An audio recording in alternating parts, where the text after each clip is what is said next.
السلام علیکم، کیسے ہیں جی آپ لوگ؟ اس وقت سوڈان میں وقت کی سب سے بدترین نسل کشی کی جا رہی ہے، لوگوں کو مارا جا رہا ہے۔ مارنے والے کون ہیں؟ اس میں یو اے ای آتا ہے۔ اب یو اے ای کو اس میں کیا مل رہا ہے؟ یو اے ای جو ہے وہ کیا چاہتا ہے وہاں سے؟ اب آتے ہیں پیچھے، لیکن اس سے پہلے میں آپ کو بتاتا چلوں، یہ تصویر دیکھیں، یہ سونے میں لت پت عورتیں جو کہ یو اے ای سے تعلق رکھتی ہیں۔ یو اے ای دنیا کا ایک ایسا ملک ہے جو سونے کا سب سے بڑا ایکسپورٹر ہے، جبکہ یو اے ای میں ایک بھی سونے کی کان نہیں ہے۔ یہ سونا کہاں سے آتا ہے؟ یہ اسی طرح سے آ رہا ہے۔ اب آپ کو بتاتے ہیں 2019 میں جب یہ معاملات شروع ہوئے، 6-7 سال ہو گئے وہاں پر نسل کشی ہو رہی ہے، پہلے سلو تھی، اب ذرا فاسٹ ہو گئی ہے، اور دو جرنیلوں کی آپس میں لڑائی چل رہی ہے۔ کہتے ہیں کہ دو سانڈ جب آپس میں لڑتے ہیں تو نقصان کس کا ہوتا ہے؟ نقصان زمین والے کا ہوتا ہے جس کی مکئی اجڑ جاتی ہے۔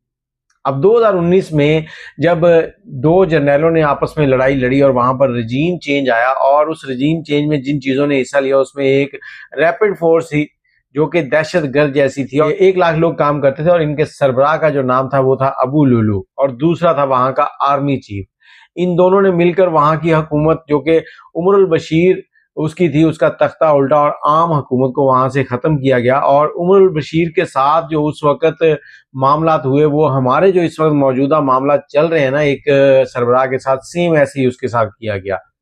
اب اس تختہ الٹنے کے بعد وہاں پر دو الگ الگ حصے وجود میں آ گئے، ایک آرمی چیف لے گیا، ایک ابو لولو لے گیا۔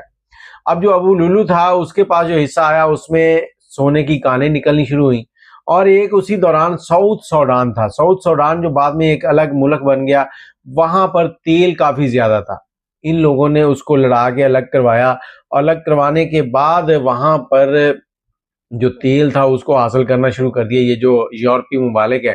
اور دوسرے نمبر پر جب یہ ابو لولو اور آرمی چیف کے درمیان لڑائی ہوئی ہے، تو اس لڑائی سے جو سونے کی کانیں تھیں ان سے سونا خریدا جا رہا ہے۔ اب اس سونے کو سستے داموں خریدنے کے لیے صرف یہ نسل کشی کی جا رہی ہے کہ وہاں پر جنگی حالات ہوں، وہاں پر کسی کو سمجھ نہ آئے کیا ہو رہا ہے، اور یہ سارے کا سارا سونا جو ہے وہاں سے خرید کر عرب یو اے ای جو ہے وہاں پر جا رہا ہے، اور وہاں کے جو لوگ ہیں وہ اس کے ایکسپورٹر بنے ہوئے ہیں، سستا سونا خرید کر اپنے ملک کو ترقیوں کی طرف لے کے جا رہے ہیں۔ متبادل میں آپ سے یہی کہنا چاہوں گا کہ ہمارے بھی کچھ علاقوں میں اس طرح کے معاملات چل رہے ہیں، ان پہ ذرا بات کرنا مناسب نہیں ہے۔